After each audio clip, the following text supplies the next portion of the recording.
Hello बच्चों, ये जो क्वेश्चन है वो डायमेंशन एनालिसिस का क्वेश्चन है। इसमें बोला है कि जो टाइम है वो डिपेंड कर रहा है, ए कोई कांस्टेंट है तो कांस्टेंट की तो कोई डायमेंशन नहीं होगी। डेंसिटी की डायमेंशन पावर ए, रेडियस की power B, coefficient of viscosity की पावर सी और सिग्मा की पावर डी।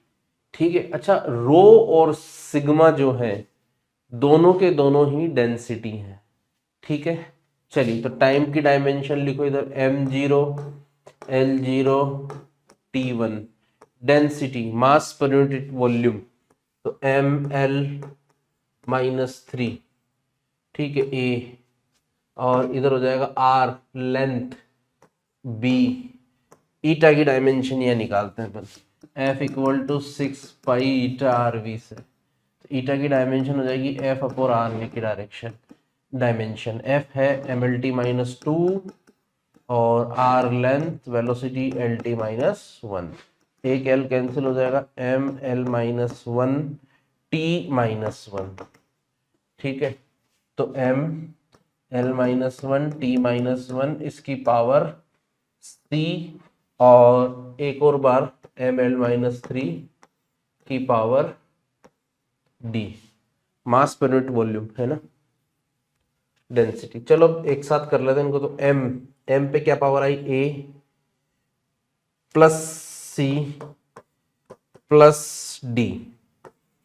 l पे क्या पावर आई, l पे पावर आई -3a plus b -3a plus b minus c -3d। ठीक है। और t पे क्या पावर आई, t पे पावर आई -c। ठीक है, तो देखो c की वैल्यू तो यहां से मिल गई अपने को। कितनी आई c की वैल्यू, t की पावर -c, t की पावर 1। तो c तो आ गया 1 माइनस के साथ। ठीक है,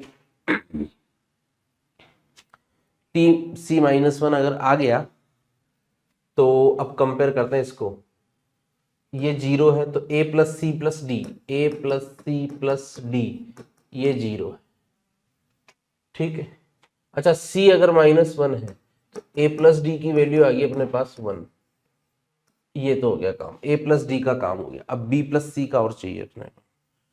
a प्लस डी बना गया, अब इसको उठाओ, -3a -3d, तो -3a प्लस डी जो कि 1 है अपने पास, plus b minus c plus b minus c, ये भी है 0। c कितना है, ये 1 हो गया, और c कितना अपने पास -1, तो माइनस सी कितना हो जाएगा, +1 इक्वल टू 0। तो b कितना आ गया मेरे पास, -2 -3 + 1 -2, तो b आ गया 2। तो 2 - 1 कितना आ गया, 1। तो ये भी 1 हो गया, ये भी 1 हो गया, 1/1 1 हो गया।